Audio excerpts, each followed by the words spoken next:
Well, blessed Tuesday to you as we come with your daily encouragement, and we are continuing in our story of Abram and Sarai. And remember, they became Abraham and Sarah. Abraham would be the father of many nations. Now he is only the father of one nation. And so it's kind of a progression that God gives because of the progressive faith, hopefully, although he fails every so often, of Abraham and Sarai. And so both of them would become the protogenitors of faith, the example of faith. Paul talks about that in the book of Romans as he is interpreting the Old Testament for us. He said, let's not look at the land of Abram and Sarai, or Abraham and Sarah, or even the land of Israel. Let us look at the faith as the example. And so that the sons of Abraham and Sarah are going to be people of faith, not so much direct descendants. But in this case, the Lord is wanting Abram and Sarai, who will become Abraham and Sarah, to trust in his promise that in their old age they will give birth to a son. And that son will make them numerous, and so that they can trust in the example of people who have had faith. And so let's read our story from Genesis 13, beginning with verse 14. The Lord said to Abram, after Lot had separated from him, remember we had that story yesterday, raise your eyes now and look from the place where you are, northward and southward, eastward and westward. For all the land that you see, I will give to you and to your offspring forever. I will make your offspring like the dust of the earth, so that if one can count the dust of the earth, your offspring also can be counted. Rise up and walk through the length and the breadth of the land that I will give to you.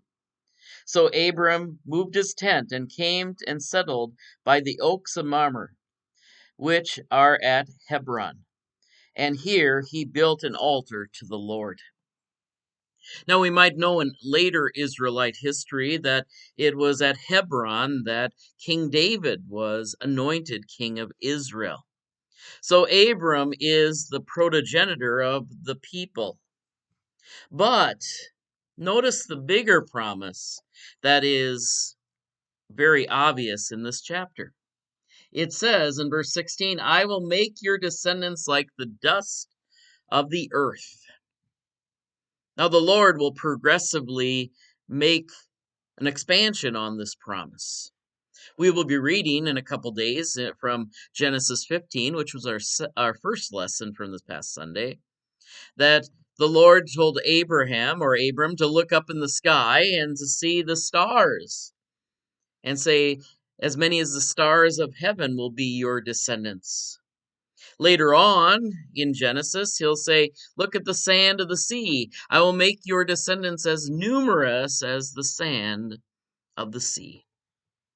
Now, for us as Christian believers, we need to look at a dual lens. One, there was the promise of land, and the Lord provided the land. Of course, we also have the counter story where the Lord punished Israel for not being faithful to their mission, to their promise. And so there was kind of some discrepancy on whether God would always allow Israel to have the land.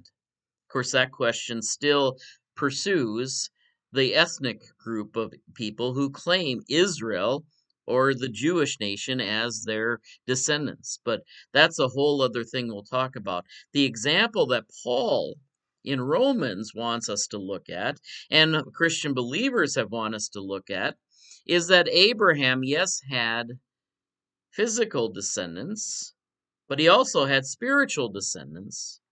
And that was started in the book of Habakkuk, the prophet, that Abraham's faith was reckoned to him as righteousness.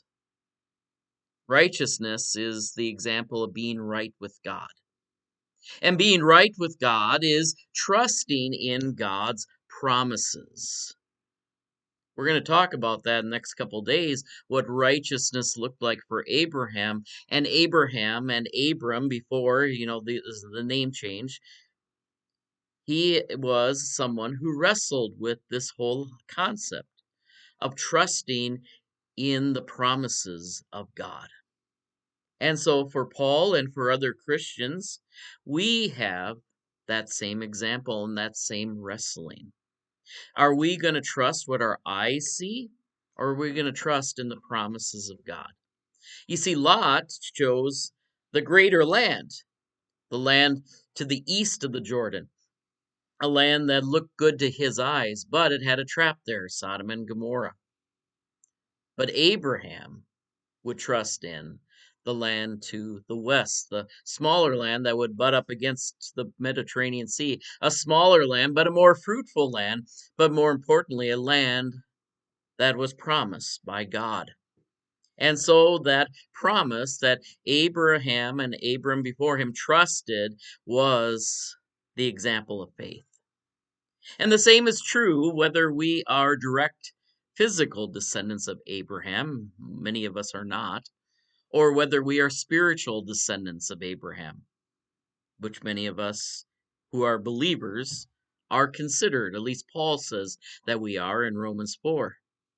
So we are to be the people who trust in the promises of God.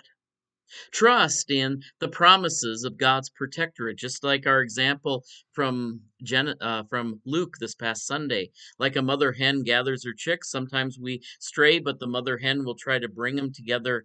And the question is, are we going to be eh, going every which way like chicks? Or are we going to allow the protectorate of God with God's promises, like the mother hen? And so that is the example that Jesus gives us from Luke chapter 13 and the lesson of this second week in Lent. Are we going to trust in the promises of God to make us into righteous people by faith? Or are we going to trust in our own power, by our own eyes, by our own thinking, by our own independence? See, that's something we need to wrestle with specifically as Americans because our founding is based on independence from other rules. And that's important. We want to get out from what we consider idolatrous rules. But what are we going to put our dependence in? We can't ultimately put it in ourselves. We are sinful people. But we can put it into the promises of God. And that's why it's so interesting on our coins. We have those words, in God we trust. And it's a question as much as a statement. Are we going to put ourselves in the trust of God? Are we going to put ourselves in the trust of God's promises? Or are we going to trust not just in things that are false, but are we going to trust even in ourselves, which can lead us astray? And so this 13th chapter of Genesis reminds us of two examples, one of trusting in the promises of God, and one in trusting in our own eyes, in our own things through Abraham's nephew Lot. But that's the challenge we have before us today. So I ask you to think about in your life, what do you ultimately trust? You trust in the righteousness of God, and will it lead you to faith in his promise, transformation in his promise? Remember, we are justified by faith. God bless you today. We trust that these will be words of encouragement. Take care. God bless. We'll see you next time.